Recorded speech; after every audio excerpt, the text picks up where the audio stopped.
السلام علیکم friends, welcome to کتاب نگری یوٹیوب چینل کتابوں کی نگری میں خوش آمدید۔ میں ہوں آپ کی ہوسٹ اقرا یاسین، اور آج میں آپ کے لیے لے کر آئی ہوں زہرا فاروق حسن کے قلم سے تحریر کردہ ناول میں پھر بھی تم کو چاہوں گا کہ ایپیسوڈ نمبر 21 کو لے کر۔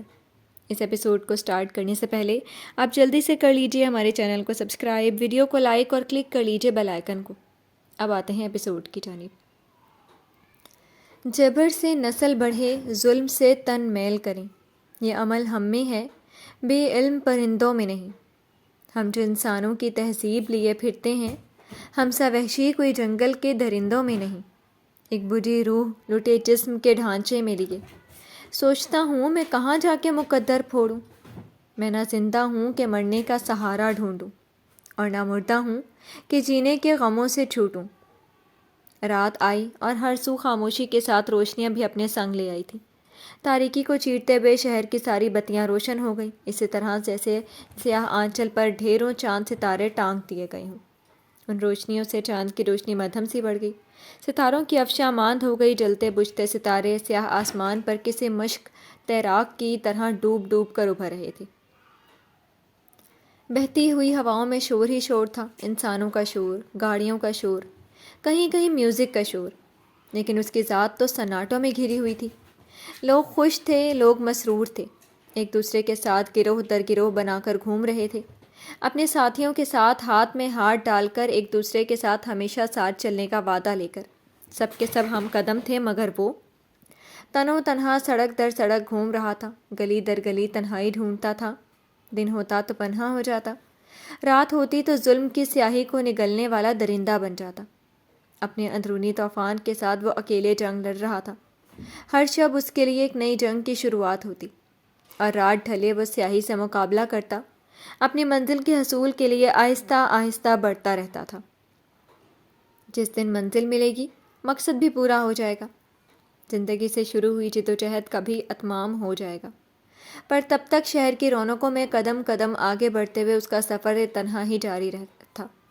اپنی تنہائیوں کو گلزار کرنے کے لیے اس نے کوئی رفیق نہیں بنایا تھا، اس کے ساتھ سب ہوتے ہوئے بھی کوئی نہیں تھا۔ وہ کسی کا ساتھ چاہتا بھی نہیں تھا۔ لوگ اس کی ہیبت سے گھبراتے تھے، اس کی درندگی سے نگاہیں چراتے تھے، اس کے خوف سے زبان گنگ ہو جاتی تھی، وحشت سے لرزتے تھے۔ اس کے اطراف میں ہر سو انسانی وجود کے جال بکھرے ہوئے تھے، پر اس جال میں پھنس کر وہ اپنے مقصد سے پیچھے ہٹ نہیں سکتا تھا۔ وہ جانتا تھا کہ وہ کتنی سحر انگیز شخصیت کا مالک تھا۔ سینکڑوں کیا لاکھوں ہاتھ تھے جو اس کا ہاتھ تھامنے کے لیے اپنی آنکھوں میں حسرتوں کا جہان آباد کیے اسے نگاہیں یاس سے تکتے رہتے تھے، اس کے ہم قدم ہونے کے لیے، زندگی بھر ساتھ نبھانے کے لیے۔ پر وہ خود کا ساتھی تھا، اسے تنہائی سے الفت تھی، وحشت سے چاہت تھی، اسے کسی رفیق کی ضرورت ہی نہیں تھی، اسے مفارقت کی خواہش ہی نہیں تھی۔ اس کے سر پہ تو بس ایک جنون سوار تھا کہ اسے اتنا طاقتور ہونا ہے کہ وہ اجلال کی نسلوں تک کو برباد کر سکے، تاکہ پھر کبھی کوئی ظالم سر بھی نہ اٹھا سکے۔ رات دھیرے دھیرے پہر در پہر گزر رہی تھی۔ اب اس کے قدم ان گلیوں کی طرف بڑھ چکے تھے جہاں سے روشنیاں گل ہو جاتی تھیں، اور اندھیرے کی چادر اوڑھ کر ہر طرح کے گناہ انجام دیے جاتے تھے۔ وہ تاریکی کا بے تاج بادشاہ بنا بلا خوف ان گلیوں میں پھر رہا تھا۔ ہر طرح کی آنکھیں ان گلیوں میں اسے دیکھتے ہوئے چمکنے لگی تھیں۔ گناہ سے لبریز ہاتھ اس کی طرف بڑھتے ہی چلے گئے تھے۔ یزدان کی آنکھوں میں دھیرے دھیرے لہو اترنے لگا۔ وحشت نے سر اٹھایا تو اس نے اپنی کالی جینس سے اپنا مخصوص ماسک نکالا تھا، اور پھر ولف کے قدم خود بخود ایک طرف بڑھتے چلے گئے تھے۔ تاریک رات میں ولف اپنے شکار کی تلاش میں اندھیرے کی چادر میں محصور ہو گیا تھا۔ اندھیرے نے اسے نگل لینا چاہا، اپنے اندر جذب کر لینا چاہا، پر وہ نور تھا جس کی لو سے اگر ہاتھ چھو جائے تو تن کے تن راکھ بن جاتے ہیں۔ زندگی اور موت سے ڈر کر جینے والا انسان خوف سے آزاد ولف کے شکار بنے، اور وہ ان کو ابدی نیند سلا کر ایک بار پھر ان گلیوں سے ہوتا ہوا پھر سے روشنیوں کا سایہ ہو گیا۔ چاند مدھم ہی سہی، ستارے ڈوبتے ہی سہی، ہوائیں آلودگی سے بھری ہی سہی، قدرت کے کرشمے ولف کے ہم قدمی پر نازاں تھے۔ اس بار اس کے قدم گھر کی طرف بڑھتے چلے گئے۔ نہ جانے کتنے دن بعد وہ اپنے آشیانے کی طرف بڑھ رہا تھا۔ وہ بنگلے کے بند گیٹ تک پہنچا، اور بغیر بل دیے یا گیٹ کھلوانے کی کوشش کرنے کے بجائے ایک طرف کی اونچی دیوار کی طرف چلا آیا۔ سر اٹھا کر دیوار کی اونچائی دیکھی، اور پھر وہ دیوار پھاندنے کو تیار ہو چکا تھا۔ بس چند پل لگے اور وہ دیوار پر چڑھ کر بنگلے کے اندر آ چکا تھا۔ کمشنر وجدان کے بنگلے میں ولف کے ٹرینڈ سیکیورٹی گارڈز رہتے تھے، تو رات ہو یا دن ایکٹیو رہنے والے گارڈز نے جیسے اس کی طرف دیکھا وہ تیزی سے اس کی طرف آئے تھے۔ پھر جیسے ہی ان کی نگاہ یزدان پر پڑی فوراً انہوں نے سلیوٹ کیا تھا۔ مطمئن سا بس سر ہلا کر اندر کی سمت بڑھ گیا تھا۔ یہ ناول آپ کتاب نگری یوٹیوب چینل پر پڑھ اور سن رہے ہیں۔ اندر سارا گھر ہی اندھیروں میں ڈوبا ہوا تھا۔ سب سو چکے تھے، کسی کو کیا معلوم یزدان کب واپس آئے گا۔ وہ بغیر لائٹ جلائے تیزی سے سیڑھیوں کی طرف بڑھ رہا تھا۔ اس کے پیروں میں زخم تھا، اس سے پہلے زخموں سے پھر سے خون پھوٹ پڑے وہ تیزی سے اپنے بیڈ روم میں چلا جانا چاہتا تھا، پر اس تیزی میں بھی اس کے قدموں کوئی چاپ نہیں تھی۔ سیڑھیاں چڑھتے ہوئے وہ اس اندھیرے میں بھی اپنے کمرے تک پہنچ چکا تھا۔ ابھی وہ دروازہ کھولنا ہی چاہتا تھا کہ اس کے تیز کانوں میں بہت آسانی سے کسی کے قدموں کی آہٹ گئی تھی۔ اس وقت کون اس کے کمرے میں ہو سکتا ہے؟ یزدان نے سوچا، اور ایک دم سے وہ ایک طرف دیوار کی آڑ میں ہو گیا۔ کمرے کے اندر سے کوئی بہت آہستگی سے ڈور کھول کر نکلنا ہی چاہتا تھا کہ اس نے نکلنے والی کی گردن میں ایک ہاتھ ڈال کر اور دوسرے ہاتھ سے اس کے چیخنے سے پہلے منہ دبا دیا تھا۔ نسوانی وجود کی پشت اس کے سینے سے آ لگی اور اس کی خوشبو سے ہی وہ پہچان گیا تھا کون تھا وہ۔ یہاں کیا کر رہی ہو تم؟ اس نے اس کے کان میں جھک کر غراتی آواز میں سرگوشی کی۔ آواز سنتے ہی نسوانی وجود اس کی سخت گرفت میں ساکت ہو گیا تھا۔ خوف سے اس کی دل کی دھڑکنوں کی بے تحاشا دھڑ دھڑ کی آواز بھی یزدان نے صاف محسوس کی تھی۔ تیزی سے اسے ایک طرف دھکا دیا اور بہت تیزی سے اس نے دائیں دیوار کی طرف بڑھ کر کمرے کی لائٹ روشن کرنے کے لیے سوئچ بورڈ پر ہاتھ مارا تھا۔ کھٹ کھٹ کا ہلکا شور ہوا اور ساری کی ساری روشنیاں منور ہو گئیں۔ تاریکی کو نور نے نگل لیا اور یزدان نے جبڑے بھینچے ہوئے ایک طرف فرش پر اوندھی گر گئی انم کو اپنی سرخ آنکھوں سے گھورا تھا۔ مرنا تھا تمہیں جو تم ادھر پھر رہی تھی؟ تمہاری ہمت کیسے ہوئی میرے بیڈ روم میں آنے کی؟ وہ غصے سے گھرائے اور ان سب کی جان نہ نکلے، یہ تو کبھی ہوا ہی نہیں تھا۔ گرنے سے لگنے والی چوٹ کا درد بھلا کر انم اچھل کر اپنی جگہ سے کھڑی ہوئی اور اپنی بڑی بڑی کالی آنکھوں میں بے انتہا خوف بھرے ہوئے اس نے یزدان کی طرف دیکھا۔ وہ اٹک اٹک کر بولتے ہوئے وہ دل میں اپنی جان کے بچنے کی بھی دعا کر رہی تھی۔ ادھر وہ بس اسے کچا ہی چیر پھاڑ کر کھانے کی تیاری میں تھا، جیسے ہر وقت ان کے گھر میں پائی جانے والی شانے کی بھانجی سے اسے کوئی پرخاش نہیں تھی، نہ اس کے رہنے پر اعتراض، مگر اس وقت اسے اپنے بیڈ روم میں دیکھ کر وہ غصے سے بھر گیا تھا۔ صاف صاف مجھے بتاؤ کیوں یہاں آئی تھی تم، ورنہ ابھی تمہیں یہیں دفن کر دوں گا۔ وہ غصے میں آ جائے تو سارے رشتے ناتے مروت محبت بالائے طاق رکھ کر سامنے والے سے ایسے ہی مخاطب ہوتا تھا۔ انم کی روح پناہ ہوئی تھی، گلا خشک ہو گیا۔ وہ اسے فوری بہانہ نہیں سوجا تھا۔ پھر اس کے دماغ نے تیزی سے کام کیا اور اسی تیزی سے وہ بولی تھی، وہ میں اپنی بلی ڈھونڈ رہی تھی، وہ بھاگ کر سیکنڈ فلور پر آ گئی تھی نا، تو میں نے سوچا آپ کے بیڈ روم کو بھی چیک کر لوں۔ ایک ہی سانس میں کہہ کر خوف سے اپنے دھڑ دھڑ کرتے سینے پر ہاتھ رکھ کر دل پر قابو پانا چاہا تھا۔ اگر معلوم ہوتا آج وہ گھر آ جائے گا تو وہ کبھی اس کے کمرے میں آنے کی جرت نہیں کرتی۔ ادھر یزدان اب سینے پر ہاتھ رکھے ہوئے ہونٹ بھینچے اپنی گہری گلابی ہوئی آنکھوں سے گھور رہا تھا۔ مل گئی بلی؟ انم کو بلی پالنے کا شوق تھا، یہ وہ جانتا تھا۔ جی وہ پھر سے گڑبڑائی۔ بلی تو نیچے دعا کے کمرے میں آرام فرما رہی تھی، اب وہ بلی کدھر سے لے کر آئے؟ اس کی پیشانی بھیگی تھی۔ کہاں ہے بلی؟ دکھاؤ مجھے۔ اس کی پیشانی کے بل گنتے ہوئے انم کا دل کیا اب دھاڑے مار مار کے رونا شروع کر دے۔ اس وقت وہ ٹوٹل یزدان بھلے روپ میں تھا، اور اگر ذرا سا بھی اسے شک ہوا کہ وہ کیا کرنے آئی تھی ممکن تھا وہ اس کا گلا ہی دبا دے۔ وہ تو بھاگ گئی۔ پیشانی بھیگی اور زبان پھر سے لڑکھڑائی۔ یزدان نے اس کے جھوٹ پر بس جبڑے کسے۔ انم مبین، مجھ سے جھوٹ بولنے کی کبھی کوشش مت کرنا۔ شانی کا لحاظ کر کے تمہیں چھوڑ دیتا ہوں، ورنہ آئندہ تم مجھے میرے روم کے آس پاس بھی دکھائی دی نا تو میں یہیں تمہارا مقبرہ بنا دوں گا۔ Now get out. وہ اسی طرح جبڑے بھینچے ہوئے اسے خبردار کر کے مڑا اور انم نے بس اس کی پشت دیکھی۔ کتنا سنگ دل تھا وہ۔ ایک دم سے اس کی آنکھیں بھر آئیں، سر جھکا کر وہ نکل جاتی کہ اس کی نگاہ فرش پر جگہ جگہ جوتے کے تلے کے نشان بنتے سرخ دھبوں پر گئی تھی۔ یہ خون! بس ایک لمحہ اسے لگا سمجھنے میں اور وہ تیزی سے مڑی تھی۔ آہستہ آہستہ ڈریسنگ کی طرف جاتے مصطفیٰ کی زخمی ٹانگ پر اس کی نگاہ پڑی۔ کالی جینس ہونے کے باوجود بھی پنڈلی سے ایک دم زانوں کے نیچے گیلا گیلا سا نظر آ رہا تھا۔ نگاہوں اور نیچے گئیں تو جوتے کے نشان کے ساتھ خون کے دھبے ڈریسنگ کی طرف بڑھ رہے تھے۔ انم کا دل تڑپ اٹھا۔ کیسا بے حس اور پتھر تھا وہ، اپنے زخموں کی بھی اسے پرواہ نہیں تھی، پر وہ خون دیکھ کر وہ اس وقت سب بھول گئی۔ دوسرے لمحے میں ہی مصطفیٰ کے پاس پہنچ چکی تھی۔ مصطفیٰ آپ کو چوٹ لگی ہے نا؟ نہ صرف فکر مندی سے کہا تھا بلکہ اس کا بازو بھی تھام گئی تھی۔ ایک تو یوں اس کا بازو پکڑنا اور صرف مصطفیٰ کہنے پر وہ چونکا تھا۔ وہ مصطفیٰ بھائی ہی ہمیشہ کہتی تھی، پر آج اس نے انم کی طرف دیکھا اور پھر اپنے بازو پر رکھے اس کے ہاتھ کو۔ وہ نگاہیں ایسی سرد تھیں کہ انم کو فوراً اپنی غلطی کا احساس ہو گیا تھا۔ یہ ناول آپ کتاب نگری یوٹیوب چینل پر پڑھ اور سن رہے ہیں۔ سوری۔ یوں تو وہ بااعتماد لڑکی تھی، مگر یزدان کے سامنے اس کا اعتماد کھو جاتا تھا۔ سرد نگاہوں کی کاٹ سے اس نے فوری اپنے ہاتھ ہٹا کر بازو چھوڑ دیا۔ Get out. دور ہٹ کر وہ غرایا اور پھر سے مڑا۔ آپ زخمی ہیں۔ ڈر و خوف کے باوجود بھی وہ اسے چھوڑ کر نہیں جانا چاہتی تھی۔ آنکھیں آنسوؤں سے بھری تھیں اور چہرے پر اس کی تکلیف سے اذیت۔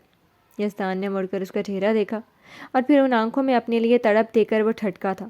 پانی بھرے نین کٹورے میں کچھ تو ایسا تھا کہ یہ وہ لمحہ تھا جب یزدان کے پتھر دل پر ایک ضرب لگی تھی۔ پہلی بار اسے کسی کی آنکھوں نے اپنی طرف کھینچا تھا۔ نگاہیں تو اس نے تو نہیں چرائی تھی، مگر تو تمہیں کیا؟ میں اکثر زخمی ہو جاتا ہوں، تمہیں فکر کرنے کی ضرورت نہیں ہے۔ آواز سے سرد پن کب غائب ہوا اسے خود پتہ ہی نہیں چلا تھا، پھر بھی مخصوص اکھڑ پن اب بھی باقی۔ چہرہ سخت ہی تھا، بھوری آنکھیں اب اس کے چہرے پر ٹکی ہوئی تھیں۔ میں فرسٹ ایڈ باکس لے کر آؤں؟ ان آنکھوں کے سرد پن میں کمی ہوتے دیکھ کر انم کے دل نے اسے ڈھارس بندھائی تھی۔ معصومیت سے اس نے پوچھا، میں نے مانگا تم سے؟ وہ اب نہ چاہتے ہوئے بھی بغور اسے دیکھ رہا تھا۔ وہ اس کی شانی کی بنی بنائی کاپی تھی، اور یزدان کو اس میں شانی کیا دکھائی دی؟ دل خود بخود نرم ہونے لگا۔ معصوم چہرے کے ہر نقش پر اس کی بھوری آنکھیں پھسل رہی تھیں۔ اس کے چہرے کو دیکھتے ہوئے یہ سوچ رہا تھا کہ وہ لڑکی اس کے لیے کیوں فکر مند ہے، اس کی آنکھوں میں کیوں تڑپ سی ہے۔ نہیں مانگا تو نہیں، پر آپ زخمی ہیں تو… مسلسل خود کو دیکھتی بھوری آنکھوں سے وہ گھبرائی بھی جا رہی تھی، پھر بھی اپنے سہمے دل کو حوصلہ افزائی دیتے ہوئے بول رہی تھی۔ اسے یزدان کی پرواہ تھی، خود سے زیادہ تھی۔ یہ وہ اسے کیسے بتا سکتی تھی؟ اپنے ہاتھوں کو آپس میں مسلتے ہوئے وہ بار بار نگاہ اٹھاتی اور جھکا لیتی۔ کالی جھالروں کا وہ گرنا اور اٹھنا یزدان کو خود پتہ نہیں چل رہا تھا۔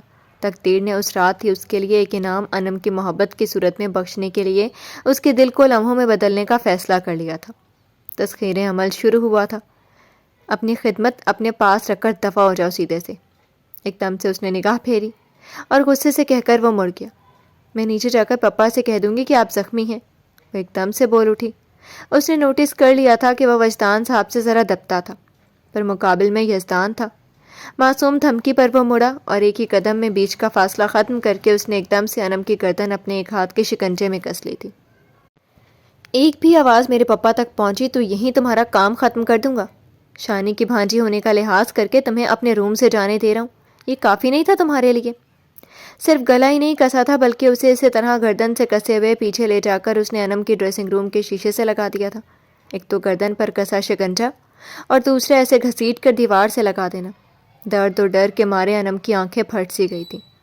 بولو، ہے ہمت پپا سے جا کر کہنے کی؟ اس کے قریب چہرہ ہوا اور اس کی آواز کی سختی، پوری آنکھوں کی درندگی سے انم نے آنکھیں میچ لیں۔ سانس سینے میں اٹکا اور تنفس بگڑنا شروع ہو چکا تھا۔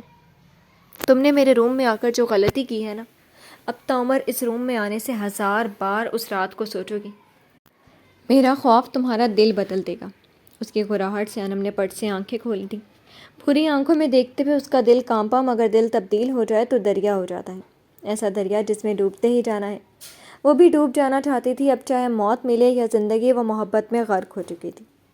میں مر جاؤں گی تو آپ کو پپا جیل میں ڈال دیں گے، بس اتنی سی شکایت کی اور اپنی گردن پر کسے یزدان کے ہاتھوں پر اس نے کئی مکے بھی بنا کر مار دیے تھے۔ ڈرتی تھی، مگر اپنی جان بچانے کے لیے وہ کچھ تو ہاتھ پاؤں چلا سکتی تھی۔ یزدان نے غور سے اس کی طرف دیکھا، لگاتار اس کے ہاتھ پر مکے مارتی، تیز تیز سانسیں لیتی، کالی آنکھوں میں خوف کے ساتھ ساتھ غصہ بھی لیے وہ اسے دھمکی دے چکی تھی۔ شانی جیسی ہونے کے باوجود بھی وہ شانی نہیں تھی۔ پتھر پر ایک اور ضرب لگی تھی۔ اس بار اس نے اپنا چہرہ اور بھی انم کے چہرے کے قریب کیا، اتنا قریب کہ وہ آرام سے اب اس کی سانسوں کی آواز سن سکتا تھا۔ یزدان بھی اپنے دل کے بدلنے کا مزہ چکھ لینا چاہتا تھا۔ گلا چھوڑے میرا۔ اس بار اس نے اس کے ہاتھوں پر اپنے ناخن بھی کاٹ دیے تھے۔ یزدان نے بس لب بھینچ لیے اور اس کی گردن سے آہستگی سے اپنے ہاتھ ہٹا لیے۔ وہ اپنے گلے پر ہاتھ رکھ کر آنکھوں میں ڈھیروں پانی لیے بس اسے گھوم رہی تھی۔ آپ پتھر ہیرو ہیں، یہ پہلی بار تھا انم نے اسے یہ خطاب دیا تھا۔ یزدان اس کی جرأت پر حیران بھی تھا اور یہ بہادری اسے اچھی بھی لگ رہی تھی۔ اپنے اندر کی بدلتی کیفیت سے وہ حیران ہوا تھا۔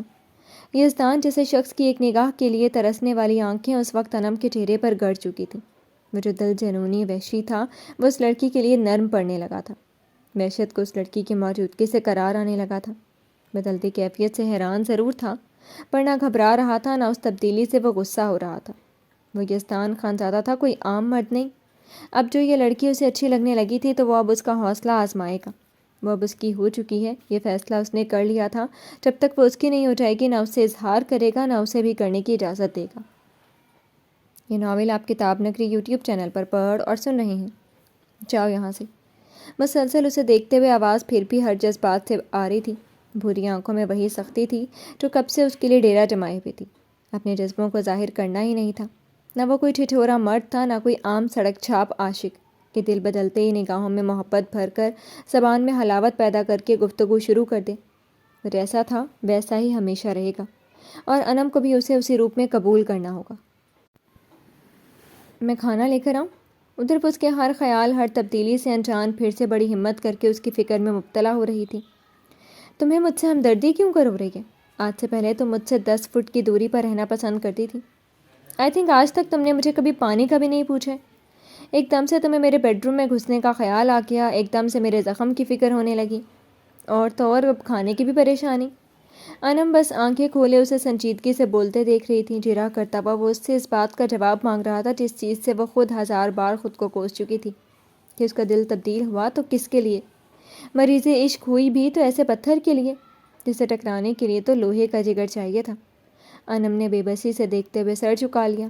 دل بار بار بھر آ رہا تھا، چہرے پر اداسی کے رنگ چھائے اور یزدان کو اس رنگ سے نفرت سی ہوئی تھی۔ جاؤ کچن میں جاؤ، میں آ رہا ہوں۔ انم نے جھٹکے سے سر اٹھایا اور منہ کھول کر اس نے یزدان کی طرف دیکھا، اور پھر اس کی آنکھوں میں بے تحاشا چمک ابھری تھی۔ یزدان کا دل کا ایک حصہ انم کے عشق کا قیدی ہو گیا۔ اس نے اسی وقت اس حصے کو انم نامی لڑکی کے لیے محفوظ کر لیا، ہر وحشت اور درندگی سے پاک دل کے اس حصے پر انم کی ملکیت میں کر کے۔ میں فرسٹ ایڈ باکس بھی لے کر آؤں؟ کالی آنکھوں میں ڈھیروں چمک اور چہرے پر کھلتی گلابوں سے سرخی۔ یزدان نے بس سر جھٹکا۔ نہیں، میں خود کر لوں گا۔ اس کے اور انم کے درمیان ایسا کوئی رشتہ نہیں تھا جس سے وہ اجازت دے دیں۔ سنجیدگی سے منع کر دیا۔ میں آپ کی مدد کر سکتی ہوں۔ اس نے پھر سے کوشش کی۔ جاؤ کھانا گرم کرو، اس بار دو ٹوک انداز میں کہہ کر وہ سیدھا ڈریسنگ روم میں چلا گیا۔ ہائے، میں خواب تو نہیں دیکھ رہی؟ اسے یقین نہیں ہو رہا تھا وہ یزدان کے کمرے سے زندہ سلامت نکل رہی تھی، وہ بھی اس طرح کے پتھر ہیرو نے بات بھی مان لی ہے۔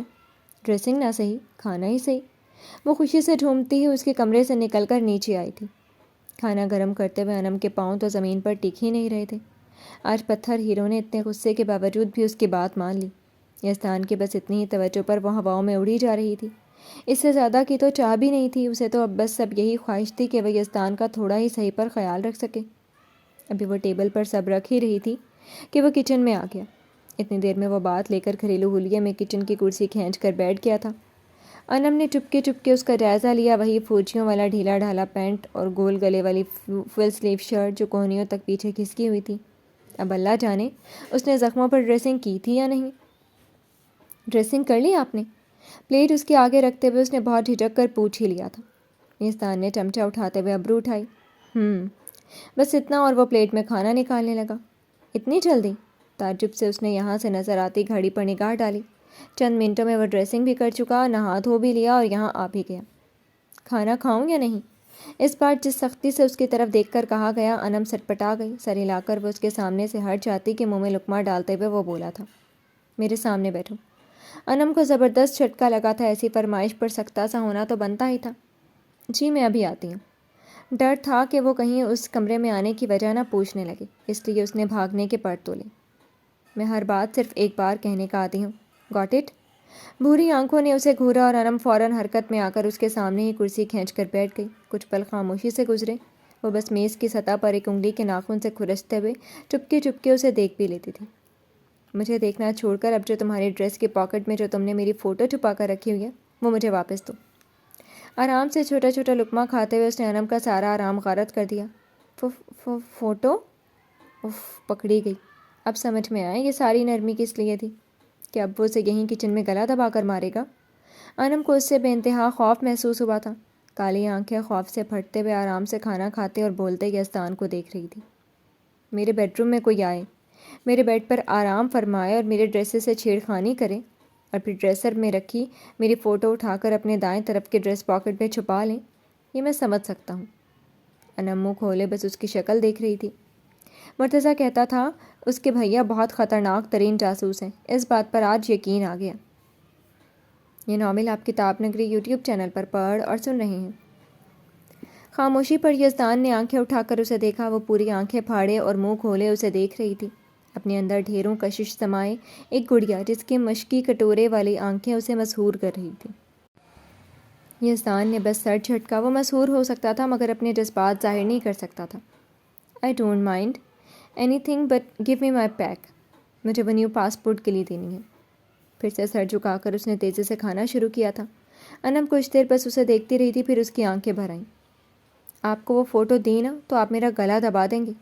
یزدان نے فوراً سر اٹھایا۔ مسحور کرنے والی آنکھوں سے موٹے آنسو ٹپ ٹپ گر رہے تھے۔ یہ آنسو، یزدان نے جبڑے بھینچے۔ I hate tears. میرے سامنے آنسو بہانے کی کوشش بھی مت کرنا۔ Got it؟ اس کی ایک قراہٹ پر انم نے تیزی سے الٹی ہتھیلی سے اپنے آنسو رگڑ ڈالے۔ ٹیل می، کیا ہوا پک کو؟ بار بار آنسو رگڑتی انم کو سنجیدگی سے دیکھ رہا تھا۔ انم نے ناک میں جمع ہوتا پانی سکیڑا اور بھیگی آواز میں بولنا شروع کیا۔ صبح خالہ نے دعا کو بولا تھا کہ وہ آپ کا بیڈ روم صاف کر دے، کیونکہ آپ کو ملازمہ کا بھی روم میں جانا پسند نہیں۔ آپ کے روم کی صفائی بس خالہ کرتی ہیں یا ہم دونوں؟ تو خالہ نے دعا سے کہا۔ بار بار ناک کا پانی سکیڑتی وہ تیزی سے بولے جا رہی تھی۔ مین بات بتاؤ۔ اس نے لمبی کہانی پر سنجیدگی سے ٹوکا اور ہاتھ بڑھا کر بوٹل اٹھا کر گلاس میں پانی انڈیلنا شروع کر دیا۔ وہی تو بتا رہی ہوں۔ انم نے بس اس کی شکل دیکھی۔ وہ دعا کا ٹیسٹ تھا تو اس نے مجھ سے کہہ دیا اور میں بھول گئی۔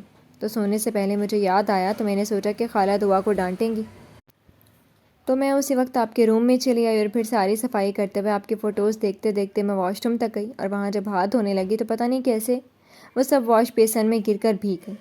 میں بس وہ سب لے کر نکل رہی تھی کہ آپ آ گئے اور ایک ہی سانس میں اپنی یزدان بس اس کے چہرے کو جانچ رہا تھا۔ بات جو بھی رہی ہو پر وہ اب اتنی سہمی سہمی نگاہوں سے اس کی طرف دیکھ رہی تھی کہ یزدان چاہ کر بھی کوئی ایک سخت جملہ نہ بول سکا۔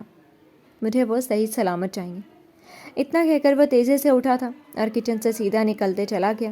انم کا منہ ایک بار پھر پورا کھل گیا۔ پھر جان کی امان پاتے اس نے سکون کا سانس لیا تھا۔ کیا ہوگا تیرا انم؟ اپنے اوپر خود ہی رحم کھاتے ہوئے وہ بھی تیزی سے اٹھ گئی۔ سب کچھ سمیٹ کر اپنی اپنی جگہ پر رکھ کر اس نے کچن پر نگاہ ڈالی اور پھر وہ بھی کچن سے نکل کر دعا کے روم کی طرف بڑھ گئی۔ کمشنر وجدان کے آشیانے پر بسیرا کرتے پرندوں نے ایک دوسرے کی طرف دیکھا تھا اور پھر ان کی محبت کی روشنائی سے نہائی آنکھیں ہیروں سے چمکنے لگی تھیں۔ غازی اور شایان کی محبتوں کے بعد اب محبت کا ایک نیا اسباق اور یزدان اور انم کی زندگی پڑھنے کے لیے محبت کے شہروں میں داخل ہونے والی تھی۔ یہ سبق حاصل کریں گے اور پھر ایک بار محبت کی ایک نئی مثال جیتی جاگتی تصویر بن کر محبتوں کے شہر کو عشق کے نور سے جگمگا دیں گے۔ کار اپنی منزل کی طرف رواں دواں تھی اور اندر بیٹھے وہ دونوں بالکل خاموش۔ اتنی خاموشی تھی کہ سانسوں کی آواز بھی غور کرنے پر سنی جا سکتی تھی۔ ایک دوسرے سے مضبوط رشتے میں بندھے ہونے کے باوجود بھی ان کے بیچ اجنبیوں سا تعلق آ کر ٹھہر گیا تھا۔ ایک دوسرے سے لا تعلق بنے، ان کے دلوں میں یہی ادھیڑ بن چل رہی تھی۔ کیا انہیں اپنی اپنی ناراضگی ختم کر لینی چاہیے؟ کیا ایک دوسرے کو معاف کر کے وہ پھر سے اپنے دلوں سے کدورتیں صاف کر لیں؟ مگر ان سب کے بیچ انا کا پرچم سر بلند تھا، جھکنے کے لیے دونوں ہی تیار نہیں تھے۔ واسق کا دل اسے لگاتار منانے کی کوشش کر رہا تھا۔ مصطفیٰ کے اس دن سمجھانے کے باوجود بھی وہ اس شک کے بیج کو اپنے دل کی سرزمین سے نکال نہیں پایا تھا۔ وہ محبت پر بھاری شک کا زہریلا بیج تھا جس کا اثر دھیرے دھیرے انسان کو اپنے شکنجے میں کس لیتا تھا۔ اس کے دلوں سے محبت اکھاڑ پھینکتا تھا اور بس پھر حکومت ہوتی ہے، بس نفرتوں کی۔ وہ جس حسد کا شکار ہوا تھا اس حسد نے سیدھے اس کے دل پر وار کیا تھا، پھر اسی حسد نے اسے بدگمان کیا، پھر محبت سے بے اعتبار اب اسے ٹکڑوں میں تقسیم کر دیا تھا۔ محبت حق سے دستبردار بھی نہیں ہونا چاہتی اور یقین بھی نہیں کرنا چاہتی۔ وہ دعا سے شاکی تھا، اسے اہمیت بھی چاہیے تھی اور دوسروں کی اہمیت سمجھنا بھی نہیں چاہتا تھا۔ ادھر دعا کے دل میں اس کے خیال سے منفرد خیالات دھیرے دھیرے اسے جکڑ رہے تھے۔ اسے واسق سے گلہ تھا کہ اس نے تمام عمر اسے جاننے کے باوجود بھی کیوں اجنبی کر دیا تھا۔ اسے نکاح سے پہلے وہ سب آپس میں دوست تھے، وہ بھی اس کا دوست جیسا تھا، پھر نکاح کے بعد بہت ہی محبت کرنے والا، اور پھر ایک شکی مرد کی صورت میں وہ اس کے سامنے آ گیا۔ ابھی تو دل میں اس کی محبت کی کونپل پھوٹی ہی تھی کہ اس نے شک کے زہر سے ان کونپلوں کو تباہ کر دیا تھا۔ یہ ناول آپ کتاب نگری یوٹیوب چینل پر پڑھ اور سن رہی ہیں۔ دعا افسردہ دل ہوتی لگاتار کار کے ونڈو سے باہر دیکھتے ہوئے سوچ رہی تھی کہ اگر بھیا نے اسے واسق کے ساتھ نہیں بھیجا ہوتا تو اس کا سفر بہت ہی خوشگوار ہوتا۔ اب تو دل ایسا بیزار ہو چکا تھا کہ ساری خوشی ختم ہوتی محسوس ہو رہی تھی۔ ادھر واسق بھی ہونٹ بھینچے، پیشانی پر بل لیے سنجیدگی سے ڈرائیو کرتے ہوئے سوچ رہا تھا اگر معلوم ہوتا مصطفیٰ نے اسے اس لیے بلایا تھا تو وہ کوئی نہ کوئی بہانہ کر دیتا، مگر جب آ ہی گیا تھا تو وہ اس کا حکم نہیں ٹال سکتا تھا۔ اس نے ذرا سی نگاہ منہ پھیر کر بیٹھی دعا پر ڈالی۔ وہ پاس تھی پھر بھی خود اسے بہت دور ہوتی محسوس ہو رہی تھی۔ کیا اس کی محبت اتنی بے کشش تھی کہ وہ چند ماہ میں ہی اس سے بیزار ہو گئی؟ کار ونڈ اسکرین کی طرف دیکھتے ہوئے دونوں ہی منفی خیالات کے بھنور میں پھنس کر ایک دوسرے سے بدگمان ہو رہے تھے۔ آتے جاتے سارے منظر کو دیکھتے ہوئے ایک دم سے دعا کو سردی کا احساس ہوا تو اس نے بہت تیزی سے گردن گھما کر واسق کی طرف دیکھا۔ کار کا اے سی اس نے آن کیا ہوا تھا۔ اللہ جانے اس بندے کو گرمی کیوں اتنی لگتی ہے، اس نے جل کر سوچا تھا۔ اے سی بند کریں، مجھے سردی لگ رہی ہے۔ آخر اس نے یہ بول کر خاموشی کو توڑا تھا۔ واسق نے چونک کر اس کی طرف دیکھا۔ اے سی بند کر دے، دعا نے ایک بار پھر کہا، اور اس نے ایک ہاتھ اسٹیئرنگ سے ہٹا کر ہاتھ بڑھا کر بس کولنگ کم کر دی تھی اور پھر سے سارا دھیان ڈرائیونگ پر لگا دیا۔ بیگانگی تھی، ختم ہی نہیں ہو رہی تھی۔ دعا نے دانت بھینچے۔ آف کریں، ابھی ایسی گرمیاں نہیں شروع ہوئی کہ بندہ برداشت بھی نہ کر سکے۔ اے سی آن کرنے کی بجائے ونڈو کھول لیں۔ اسے صرف کولنگ کم کرتے ہوئے دیکھ کر وہ تپی ہوئی آواز میں اسے ناراضگی سے دیکھتے ہوئے بول رہی تھی۔ واسق نے ایک بار پھر اس کی طرف دیکھا۔ مجھے شور نہیں پسند، کولنگ کم کر دیا، بندہ اتنی سردی تو برداشت کر ہی سکتا ہے۔ اس نے بھی اسی کی طرح رکھائی سے جواب دے دیا۔ پھر سے روڈ کی طرف دیکھتے ہوئے کار کو اس نے ٹرن دیا تھا۔ وہ کار اب قدرے سنسان سڑک پر لے آیا تھا۔ مجھے سردی نہیں پسند، آف کریں۔ نہ جانے سردی نہیں پسند تھی یا واسق کا روکھا پھیکا انداز، وہ لڑ جھگڑ کر ہی صحیح اب اس کے اور اپنے درمیان کی رنجش دور کرنا چاہتی تھی، لیکن واسق کے دل میں ایسا کوئی خیال نہیں تھا۔ ایک دم سے اپنا رخ دعا کی طرف کرتے ہوئے وہ بھڑک کر بولا، یہ کہو تمہیں میرے ساتھ جانا برداشت نہیں ہو رہا؟ کوئی اور ہوتا تو سردی گرمی رات دن تمہیں کچھ دکھائی نہیں دیتا، آدھی رات کو بھی اس کی مدد کے لیے تم اٹھ کھڑی ہوتی۔ بات صرف اے سی بند کرنے کی ہو رہی تھی اور وہ بات کو کہاں سے کہاں لے کر چلا گیا تھا۔ دعا کو اس کی بات کا مطلب ٹھیک ٹھاک سمجھ میں آ گیا اور ایک پل میں اس کا پارا چڑھا تھا۔ جس کی بات آپ کرنا چاہتے ہیں نا تو کان کھول کر سن لیں، نہ میں اس کی بات برداشت کرتی ہوں نہ میں آپ کی کروں گی۔ آپ کا وجود برداشت کریں یہی کافی ہے میرے لیے، اس سے زیادہ کی امید مت رکھیں مجھ سے۔ اسے واسق کا لہجہ سراپا جلا گیا تھا۔ کوئی اس سے غلط بات کرے وہ ایک دم برداشت نہیں کر سکتی تھی، پھر سامنے والا کوئی بھی ہو۔ چار سنا کر ہی وہ دم لیتی تھی۔ جتنے تیش سے وہ بولا تھا اس سے بھی زیادہ تیش سے جواب دے کر اس نے خود ہی اے سی آف کرنا چاہا کہ واسق نے ایک دم سے کار روک کر اس کے وہی ہاتھ پر اپنا ہاتھ رکھ دیا۔ گرفت اتنی سخت تھی کہ بے ساختہ دعا کا دل لرزا۔ ہاتھ چھوڑے میرا۔ پھر بھی غصے سے اپنی کلائی چھڑوانی چاہی۔ واسق کی آنکھوں میں عجیب طرح کے رنگ اترے تھے، اس رنگ میں سب کچھ تھا سوائے محبت کو چھوڑ کر۔ تم مجھے صرف برداشت کر رہی ہو، تمہیں مجھ سے محبت نہیں، تمہیں اپنا شوہر ہی نہیں برداشت۔ اس کے اور جملے تو اس نے جیسے سنے ہی نہیں تھے، تو بس اس دو جملے سے بھڑک گیا تھا اور پھر لگا حساب مانگنے۔ دعا نے اپنی کلائی پر اس کی گرفت دیکھی، پھر اس کا اجنبی سے نظر آتا چہرہ۔ محبت کا دعویٰ آپ نے مجھ سے کیا تھا اور اسی دعوے سے میں محبت کرنا شروع کیا تھا، مگر مجھے نہیں معلوم تھا کہ لفظ محبت آپ کے لیے بس اہمیت، حکومت اور ضرورت تک ہی محدود تھی۔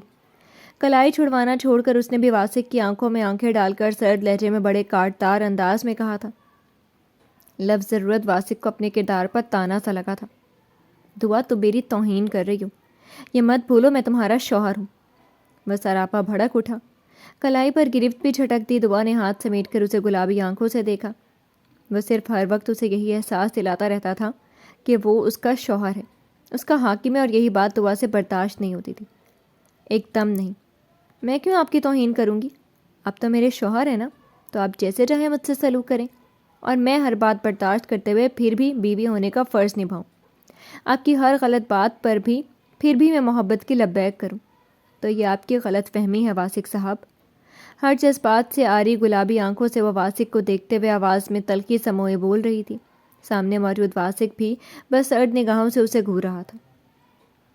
میں ہرگز ایسا نہیں کروں گی، نہ میں کوئی جاہل لڑکی ہوں، نہ میں کوئی کمزور سی دبو لڑکی۔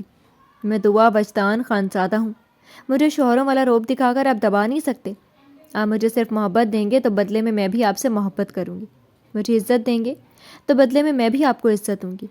بٹ مجھ پر شک کر کے، مجھے ہر وقت نیچا دکھانے کی کوشش کر کے آپ مجھ سے ان بیویوں والی توقعات بالکل مت رکھی کر جو شوہر کی غلط باتیں بھی برداشت کر جاتی ہیں. نکاح کی اہمیت سمجھنا صرف عورت کا کام نہیں ہوتا، مرد کو بھی تعاون نبھانا پڑتا ہے. اس کی آنکھوں میں آنکھیں ڈال کر وہ برابری سے اسے جواب دے رہی تھی اور واسق کی آنکھوں میں خون اتر رہا تھا. یہ ناول آپ کتاب نگری یوٹیوب چینل پر پڑھ اور سن رہے ہیں. نکاح کا یہ مطلب نہیں کہ ایک فرد خود کو حاکم سمجھ لے اور دوسرے فرد کو اپنی رعایا، اس سے ہر توقعات رکھے سوائے زبان نہ کھولنے کی. وہ جب چاہے اپنی محبت نوازے، جب چاہے نفرت کی مار مارے. تو واسق صاحب، آپ نے غلط لڑکی سے ایسی خواہش پال لی ہے. دعا کی آنکھوں میں جو کاٹ تھی، واسق کی آنکھوں میں آگ کی لپٹیں نکلنے لگی. آئینہ دیکھنا کسے پسند ہوتا ہے، اور دکھانے والی اگر عورت کے ساتھ بیوی ہو تو مرد ذات کی انا پر بڑی کراری مار لگتی ہے. میرے پاپا اور بھیا نے مجھے ہمیشہ غلط کرنے اور بچنے کی تربیت کے ساتھ غلط ہونے پر برداشت نہیں کرنا یہ بھی سکھایا ہے، اور یہ بات آپ بھی اپنے ذہن نشین کر لیں تو آپ کے حق میں اچھا ہوگا. ورنہ؟ وہ تھمی اور واسق نے برف سے لہجے میں پوچھا. ورنہ کیا؟ ہاں، ورنہ کیا تم مجھ سے ہر تعلقات ختم کر لو گی، یہی کہنا چاہتی ہو نا تم؟ دعا نے بس لب بھینچے. اس بار کچھ بھی کہنے سے اس نے پرہیز کیا تھا. کہا تو بس اتنا، مجھے وہیں ڈراپ کر دیں جہاں کا آپ نے میرے بھیا سے وعدہ لیا تھا. واسق نے نگاہ ہٹا کر اس نے سامنے کی طرف دیکھتے ہوئے ٹھنڈے لہجے میں کہا تھا. واسق نے اسے بازو سے کھینچ کر رخ موڑ دیا. آج بغیر کسی بات کے کلیئر ہوئے ہم دونوں کہیں نہیں جا رہے. میں روز روز کی گھٹن سے تنگ آ گیا ہوں، اپنی اندرونی جنگ سے تھک چکا ہوں. ہر روز کے عذاب سے اب میں نہیں گزر سکتا. اس کا بازو تھامے ہوئے وہ چیخا اور دعا نے بس دکھ سے اسے دیکھا تھا. واسق، آپ خود کی ہی لگائی آگ میں جل کر مجھے بھی کیوں تکلیف دینا چاہتے ہیں؟ آپ بدل رہے ہیں، یہ کیوں نہیں سمجھ جاتے آپ؟ مجھے کیوں قصوروار سمجھ رہے ہیں؟ اپنا بازو اس کے ہاتھ سے جھٹکے سے چھڑا کر اس کی آواز اب سرد و سپاٹ ہو گئی تھی. لسن دعا، اگر میں آج ایسا ہو گیا ہوں نا تو اس میں سراسر قصور تمہارا ہے. دعا نے جھٹکے سے گردن موڑی. دونوں کی نگاہوں میں اس وقت اجنبیت ہی اجنبیت سے اتر آئی تھی. میرا قصور؟ وہ استہزائیہ مسکرائی. اوکے، پھر بتائیے میرا قصور میں بھی تو سنوں، آخر میرے عظیم شوہر مجھے کیا بتائیں گے؟ اس کی آواز میں خود بخود طنز کھل گیا. واسق نے چند پر اسے گھورا، پھر بولا تو آواز میں کڑواہٹ ہی کڑواہٹ گھل چکی تھی. مجھ پر طنز کرنے سے پہلے تم اپنی حرکتیں تو دیکھو. کیا تمہیں زیب دیتا ہے تم کسی کی بیوی ہوتے ہوئے بھی غیر شخص کی باہوں میں چلی جاؤ، اس سے راتوں کی تنہائی میں ملو، اس سے باتیں کرو، اس سے لڑو؟ مجھے اندھا سمجھا ہوا ہے تم نے. میں کیا نہیں جانتا ہوں تم دونوں میرے پیٹھ پیچھے کیا نہیں کرتے ہیں. تم چاہتی ہو میں سب دیکھتے ہوئے پھر بھی تم سے محبت کروں گا، تم پر شک نہیں کروں گا. اس کے دل میں پلتا دعا کے لیے سارا زہر باہر آ گیا، اور اس قدر زہر دعا ششتر سی ہو گئی. سارا وجود جیسے شل ہوا. وہ اب تک بس اسے خود سے ناراض سمجھتی تھی. اسے لگتا تھا وہ صرف شاکر سے حسد پال رہا ہے، اس کی وجہ سے اس پر غصہ کر رہا ہے، مگر اسے اس قدر گرا ہوا سمجھتا ہے، یہ یقین نہیں ہو رہا تھا. واسق، آپ مجھ پر شک کر رہی ہیں؟ آپ مجھے ایسا سمجھتی ہیں میں وہ بہت مضبوط لڑکی تھی، مگر آج واسق کے لفظوں نے اسے بری طرح سے توڑا تھا. آنکھوں میں آنسو بھرے اور گلے میں جیسے کڑواہٹ سی گھل گئی. وہ بے یقین سی واسق کو دیکھ رہی تھی. اس کے دل میں بہت کچھ ٹوٹا تھا، پر ان آنسوؤں سے نہ دل پگھلا، نہ زبان نے قہر ڈھانا چھوڑا. ہاں، میں کر رہا ہوں تم پر شک، اور مجھے تم سے صفائی چاہیے. تم میری بیوی ہو اور تمہیں مجھے صفائی دینی ہی ہوگی کہ تمہارا اور شاکر کا کیا افیئر چل رہا ہے. تم مجھے جب تک اپنے اور شاکر کے بیچ کے رشتے کی وضاحت نہیں کرو گی، میں تمہیں کبھی معاف نہیں کروں گا. وہ سرخ آنکھوں سے تیز آواز میں کڑواہٹ سے بول رہا تھا. اپنے اندر کا سارا زہر اپنے مضبوط رشتے میں اتار کر وہ اب اس سے توضیح مانگ رہا تھا. بس یہیں تک دعا کی برداشت تھی. اس نے اپنے آنسو پوری جارحیت سے رگڑ ڈالے. مسٹر واسق، تم سے معافی مانگ کون رہا ہے؟ وہ ایک دم سے شیرنی کی طرح غرائی تھی. آج تو آپ کا تکلف بھی اس نے ختم کر دیا. جب وہ عزت نہیں کرتا تو وہ کیوں اسے عزت دے؟ صدیوں سے عورت کو ہی کیوں ہر بار اپنے کردار کی وضاحت پیش کرنی پڑتی ہے؟ کبھی یہ مرد کیوں نہیں دیتے توضیحات؟ میں کبھی غلط نہیں رہی جو تم سے گھڑی گھڑی معافی مانگوں. اور تمہیں صفائی چاہیے نا، تو میں دیتی ہوں صفائی. شیرنی کی طرح غراتے ہوئے اس کی آنکھوں میں لہو اتر آیا تھا، اور واسق نے جبڑے بھینچ لیے. تم کو مجھ سے صفائی چاہیے؟ صفائی چاہیے نا تو سن لو مجھ سے. آئی لو ہم، آئی لو شاکر. ایک لفظ ٹھہر ٹھہر کر اس نے اس کی آنکھوں میں آنکھیں ڈال کر بے خوفی سے اظہار کر دیا، اور واسق کو اس نے جلتی آگ میں دھکیل دیا. ہمیشہ اسے شاکر سے یہ گلا رہا تھا کہ اس نے اس کی اہمیت اس سے چھین لی تھی. اس کے اور ولف کے بیچ وجدان صاحب کے بیچ سب کے دل میں وہی جگہ حاصل کر لی تھی جو اس کی تھی، اور اب اس نے اس کی زندگی کی سب سے قیمتی چیز پر بھی اپنا قبضہ کر لیا تھا۔ ایک دعا کی ذات پر وہ صرف اپنی ملکیت چاہتا تھا، اور آج اس نے وہ بھی اس سے چھین لی۔ دعا کے ہر الفاظ پگھلے شیشے کی طرح اس کے کان میں اتر رہے تھے۔ مجھے اس سے محبت ہے، وہ میرے دل پر قابض ہو چکا ہے، اس کی شرافت نے مجھے اپنا اسیر کر دیا ہے۔ اس کی شرافت، اس کی نیکیاں، اس کی باتیں، یہاں تک کہ اس کے اکھڑ پن سے لے کر اس کی بدمزاجی تک مجھے اچھی لگتی ہے۔ کار میں بس جیسے چیخیں ہی چیخیں تھی، جذبوں کی جلنے کی راکھ کی بو تھی، آگ میں بھڑکتی نفرت کی جلن۔ یہ ناول آپ کتاب نگری یوٹیوب چینل پر پڑھ اور سن رہے ہیں۔ سن لیا تم نے؟ یہی سننا چاہتے تھے نا تم؟ میں تمہیں وضاحت نہیں دوں گی، تم یہی سمجھ رہے تھے نا؟ تو ہاں، یہ سچ ہے، تمہارے شک کو میں نے اب زبان دے دی۔ اب بولو، کیا کرو گے تم؟ بولتے بولتے دعا اندر سے بالکل ٹوٹ گئی تھی۔ اپنی ذات کے غرور کے لیے آج اس نے اپنے کردار کو پامال کر دیا تھا۔ دل زخمی زخمی ہو گیا تھا، مگر سر اٹھائے وہ اس کی آنکھوں میں دیکھ رہی تھی۔ اور میں کون ہوں تمہارا؟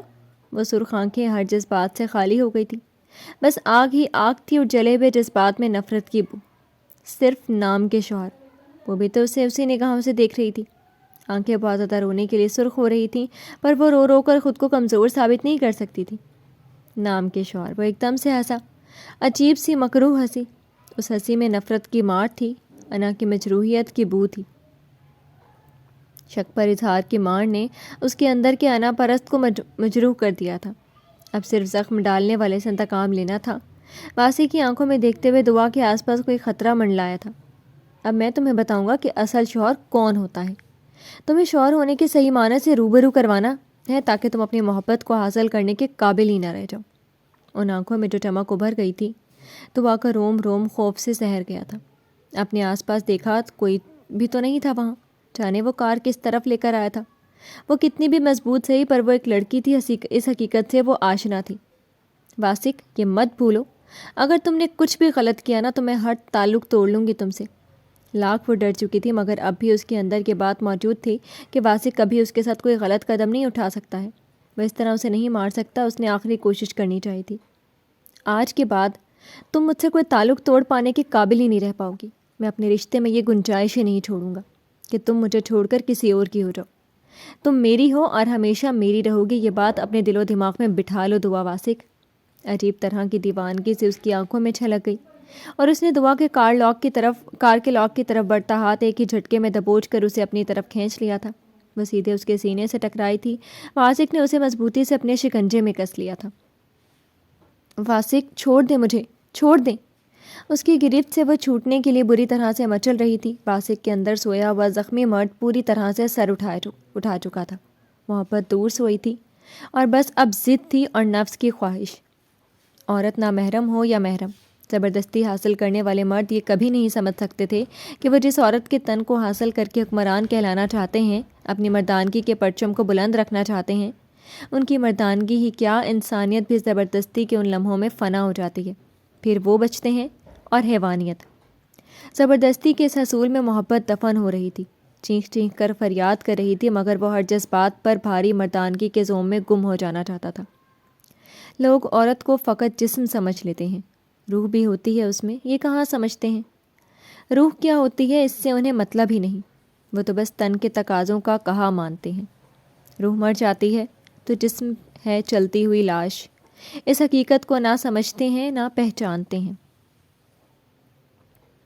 کالی تارکول کی سڑک پر گاڑیوں کا شور تھا، اور روشنیوں کی جگمگاہٹ میں آتے جاتے لوگوں کا ہجوم۔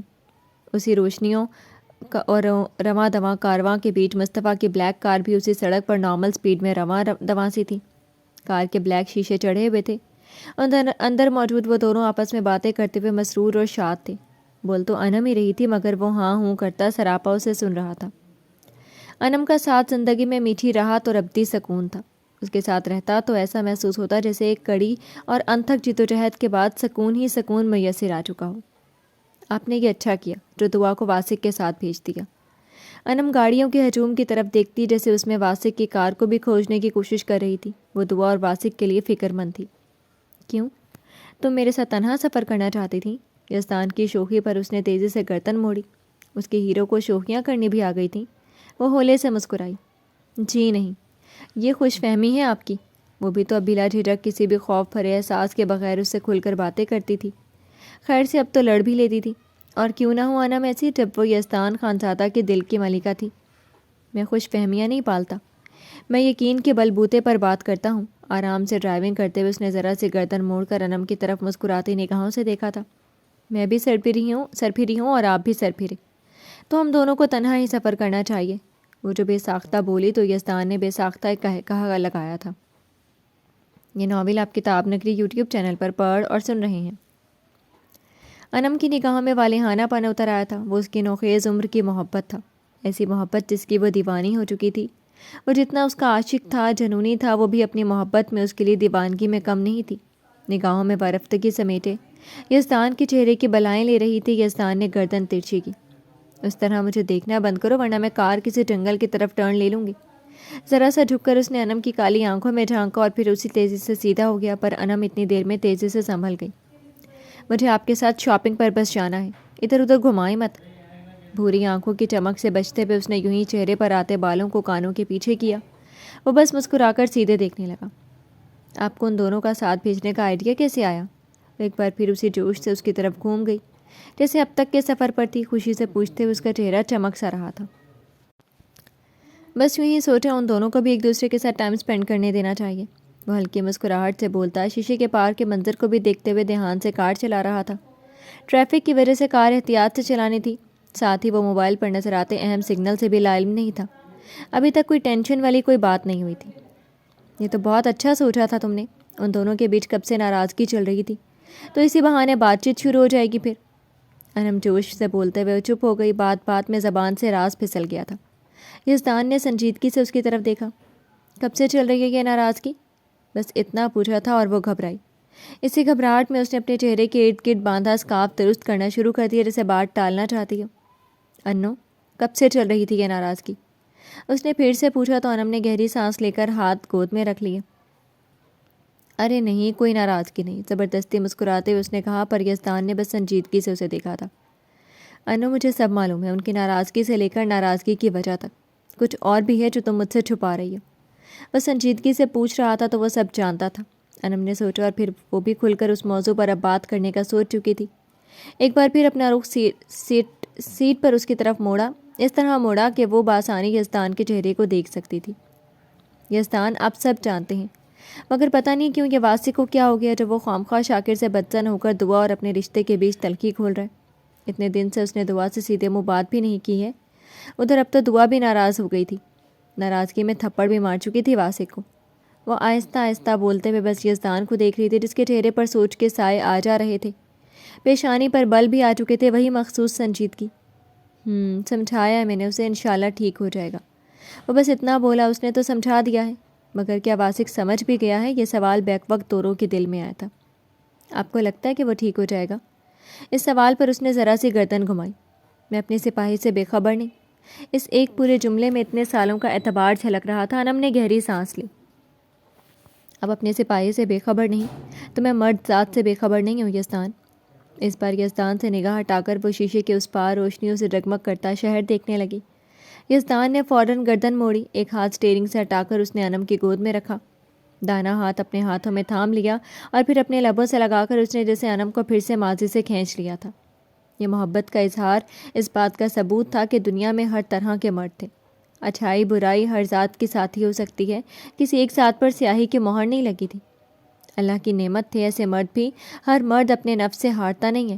یزدان جیسے مرد بھی ہوتے ہیں جنہوں نے اب تک عورت کے یقین کو قائم رکھا ہوا تھا کہ وہ بھی چاہے جانے والی ہستی ہے. صرف نفس کی تسکین کے لیے ان کو خلق نہیں کیا گیا. انم پیار سے اس کی طرف دیکھتے ہوئے ہلکے سے مسکرائی. اپنی محبت پر نازا ہو کر اس نے یزدان کا وہی ہاتھ اپنے ہاتھوں میں لے کر گالوں پر رکھ کر نرمی سے سہلایا. انو، پریشان مت ہو. اس کا گال پیار سے تھپک کر اس نے دوبارہ ہاتھ اسٹیئرنگ پر رکھ لیا. انم نے اسے دیکھا اور نگاہیں ایک دوسرے سے ٹکرائیں. بھروسہ ہونا بھی چاہیے، مگر میں یہاں آپ کو دوسرے نقطے کی طرف توجہ دلانا چاہتی ہوں. اب وہ کافی سنجیدہ نظر آ رہی تھی. تبھی ٹریفک سگنل ریڈ ہوا اور یزدان نے اطمینان سے کار روک دی اور پوری طرح سے اس کی طرف گھوم گیا. اس کا ہاتھ اپنے ہاتھ میں تھام کر تھپکا بھی. مثلاً کیسا نقطہ؟ وہ بولا تو انم نے بھی ان آنکھوں میں دیکھتے ہوئے بولنا شروع کیا. دیکھیں یزدان، جہاں تک میں نے واسق کو جانا ہے، ایز اے سولجر آپ کا شاگرد مددگار وہ پرفیکٹ ہے، فرض شناس بھی ہے، زندگی نے موقع دیا تو آپ کے لیے بہت کچھ کر سکتا ہے، فرض کے معاملات میں بے اعتبار نہیں ہے، بٹ وہ ذرا دیر کے لیے رکی تھی۔ یزدان سراپا گوشت تھا، بھوری آنکھوں میں انم کے لیے سب کچھ تھا، محبت، عزت، ہر وہ جذبہ جو ایک لڑکی کی خواہش ہوتا ہے، بٹ ایز اے ہسبینڈ میں نے اس میں ایک بات نوٹ کی ہے، وہ بہت زیادہ انا پرست ہے۔ محبت کے معاملے میں تنگ دل بھی ہو گیا۔ پہلے پہل جب اس کے اور شاکر کے بیچ لڑائی ہوئی تھی تو اس لڑائی میں دعا کے بارے میں اس نے غلط نہیں سوچا، مگر اب شاید اس کے دل میں یہ بات بیٹھ گئی ہے کہ دعا اس سے محبت نہیں کرتی، اسے اہمیت نہیں دیتی، اور دھیرے دھیرے یہی سبب ہے کہ دعا اس سے ناراض ہو کر اور بھی نظر انداز کرنے لگی تھی۔ وہ بولتے بولتے چپ ہوئی اور اس نے یزدان کی سنجیدہ شکل دیکھی۔ یہ ناول آپ کتاب نگری یوٹیوب چینل پر پڑھ اور سن رہے ہیں، پر مجھے لگتا ہے کہ اس نے غلط کر دیا، بلکہ ہم سب نے۔ ہمیں پہلے ہی سے واسق اور دعا کو ایک ساتھ اکیلے بیٹھ کر یہ مسئلہ سلجھانے کا وقت دے دینا چاہیے تھا۔ اب جس طرح ان دونوں کے بیچ ناراضگی چل رہی ہے، مجھے واسق اور دعا دونوں سے ڈر لگ رہا ہے۔ اس کے دل میں جو کچھ بھی خیالات کا تانا بانا بن رہا تھا، اس نے سب یزدان سے کہہ دیا۔ یزدان کے چہرے پر بس سنجیدگی ہی سنجیدگی تھی۔ کس طرح کا ڈر؟ اس نے پتلیاں سکیڑی، دعا اس کی بیسٹی بھی تھی، بچپن سے ان دونوں کے بیچ کوئی راز نہیں تھا، تو وہ جاننا چاہتا تھا کہ بات ایسی کیا ہے جو انم ڈر رہی تھی۔ مجھے ڈر لگ رہا ہے کہیں دعا واسق کی انا کو مجروح نہ کر دے، ایک تو وہ پہلے ہی سے شک۔ انم ایک دم سے رکی۔ ویسے میں شور نہیں ہوں، بس میرا خیال بھی ہو سکتا ہے۔ آئی نو کہ وہ کچھ زیادہ ہی دعا کے لیے پوزیسو ہو جا رہا ہے۔ یزدان کے چہرے پر اس کی بات سے اتنی سنجیدگی پھیل گئی تھی کہ اس نے اپنی ہی بات کی دفاع کر دی۔ ڈر رہی تھی کہ کہیں وہ سنجیدہ ہو کر واسق کا گریبان نہ پکڑ لیں۔ بہرحال دعا اس کی لاڈلی بہن تھی، اپنی بہن پر انگلی اٹھتے برداشت نہیں کر سکتا تھا، چاہے وہ انگلی بہن کے شوہر کی ہی کیوں نہ ہو، کہ اس کے لیے آخری موقع ہے، پھر اس کے بعد بس وہ میرا سولجر ہی رہ جائے گا۔ اپنی بات سختی سے کہہ کر اس نے شیشے کے پار نگاہ ڈالی۔ ٹریفک سگنل کھل چکا تھا۔ انم کا ہاتھ چھوڑ کر اس نے دوبارہ کار آگے بڑھائی، پر اس کی بات سے انم نے حیرت سے اس کی طرف اس کا چہرہ دیکھا۔ یزدان، رشتے ایسے توڑے نہیں جاتے، ہم کس لیے ہیں؟ ہم سمجھائیں گے اسے، بلکہ دونوں کو۔ اپنی دعا بھی کیا کم ہے؟ وہ تو ناراض ہو کر بیٹھی ہوئی ہے۔ اس سے پہلے کہ بات ہی خراب ہو جائے، اس نے صحیح وقت پر بھابھی والا رول پلے کر دیا۔ اسے کیا پرابلم ہو گئی ہے؟ وہ پیشانی پر بل لیے اب کار پھر سے دھیرے دھیرے بڑھا رہا تھا۔ ٹریفک سگنل کھلنے کے بعد اب گاڑیوں کا کارواں پھر سے چلا تھا۔ اس نے بھی کار احتیاط سے بڑھانی شروع کی تھی۔ آپ جانتے ہیں بائی نیچر وہ بالکل آپ پر گئی ہے۔ بولتے ہوئے کنکھی سے اس نے اس کی طرف دیکھا تھا کہ بادشاہ صاحب کتنی سنجیدگی میں ہیں اور کتنا مذاق سہنے کی طاقت رکھتے ہیں۔ یہ تو ہے، آگے بولو۔ بس ایک نگاہ ڈالی اور پھر اس نے ٹرن لیا تھا۔ تو آگے کیا؟ ساتھ تو آپ نے ان دونوں کو بھیج دیا ہے، تو اگر واسق اس سے غصہ دکھائے گا تو وہ بھی اس سے 4 ہاتھ آگے چلی جائے گی، اور اسی غصے میں وہ اور کام خراب کر دینا۔ پتہ چلے کہ جب وہ دونوں شاپنگ مال آئیں تو ان دونوں کے منہ پھولے ہوئے۔ وہ جانے کیا کیا سوچ کر پریشان ہوئے جا رہی تھی۔ یزدان نے اس بار اسے گھورا تھا۔ تم کہیں ان دونوں کی آڑ میں یہ تو نہیں کہنا چاہتے کہ میں بھی کام خراب کرتا ہوں؟ انم نے جھٹکے سے گردن موڑی۔ اس کی بات کو وہ اپنے اوپر کیوں لے جا رہا تھا؟ توبہ کرے، میں ایسا کیوں سوچوں گی؟ آپ تو ہم سب کے ہیرو ہیں۔ ہاں، بس اینگری ہیرو۔ آخری جملے پر اس نے مسکراہٹ دبا لی۔ میں اینگری ہیرو نہیں ہوں، بس سنجیدہ ہوں۔ اس کی سادہ سی کہی بات پر انم نے بمشکل اپنی ہنسی دبائی۔ ریلی یزدان، آپ کو غصہ نہیں آتا ہے؟ نچلا لب دانتوں تلے دبا کر اس نے گردن ایک طرف جھکا کر اس کا چہرہ شرارت سے دیکھا۔ یہ مذاق ہے؟ یزدان نے ٹیڑھی ہوئی گردن جکڑ کر سیدھی کر دی۔ نہیں، یہ بالکل سچ ہے۔ انم ہنسی اور ہنس کر اس کے بازو سے لگ گئی۔ آج میں تمہیں اپنا اصل غصہ دکھاتا ہوں۔ اپنے بازو سے لگے سر کو جھک کر چومتے ہوئے پیار بھی جتایا اور سنجیدگی سے اسے ڈرانا چاہا۔ انم نے بازو سے سر ہٹا کر یزدان کی شکل دیکھی۔ چلے جائیں، جیسے میں نے آپ کا غصہ نہیں دیکھا۔ اب مجھے آپ سے ڈر ور نہیں لگتا۔ جیسے ہی ناک سکیڑ کر اس نے کہا تو یزدان کو اس لونگ نے پھر سے اپنی طرف کھینچا تھا۔ میری ہی غلطی ہے جو میں نے تمہیں سر چڑھا لیا۔ سر جھٹک کر اس نے پھر سے کار ایک طرف موڑ دی۔ میں آپ کے دل کی ملکہ ہوں، عاشق جنونی ہے آپ میرے، تو میں نے تو سر چڑھ ہی جانا ہے۔ گردن اکڑا کر کہتے ہوئے وہ پھر سے سیٹ پر سیدھی ہو کر بیٹھ گئی۔ وہ بس مسکرا کر کار ڈرائیو کر رہا تھا۔ یزدان، کیا میں آپ کا موبائل یوز کر سکتی ہوں؟ ٹھیک 2 منٹ بعد وہ پھر سے بولنا شروع ہوئی، ساتھ ہی ڈیش بورڈ میں رکھے موبائل کو دیکھتے ہوئے پوچھا۔ اس نے ایک نظر اپنا موبائل دیکھا، پھر انم کا چہرہ سیدھے سے انکار کرنے سے پرہیز کرتے ہوئے بولا، تمہارا موبائل کہاں ہے؟ لہجے کو اس نے سرسری سا بنایا ہوا تھا۔ وہ تو روم میں رہ گیا۔ سوری، جیسے ہی بتایا اور یزدان نے گھورا تو تیزی سے اپنے کان بھی چھوئے۔ میں نے کہا تھا نا موبائل ساتھ رکھا کرو۔ ناراض بھلے نہیں ہوا تھا، مگر سنجیدہ ہو گیا تھا اور انم نے دل میں خود کو ڈانٹا تھا۔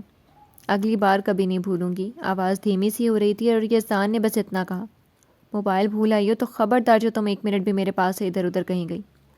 وہ اب ایک نئی فکر میں مبتلا ہوا تھا۔ موبائل پر دکھائی دیتا سگنل مختلف سمت مڑ رہا تھا۔ یزدان نے بہت تیزی سے موبائل اٹھایا، پیشانی پر چند سلبٹیں پڑ گئیں۔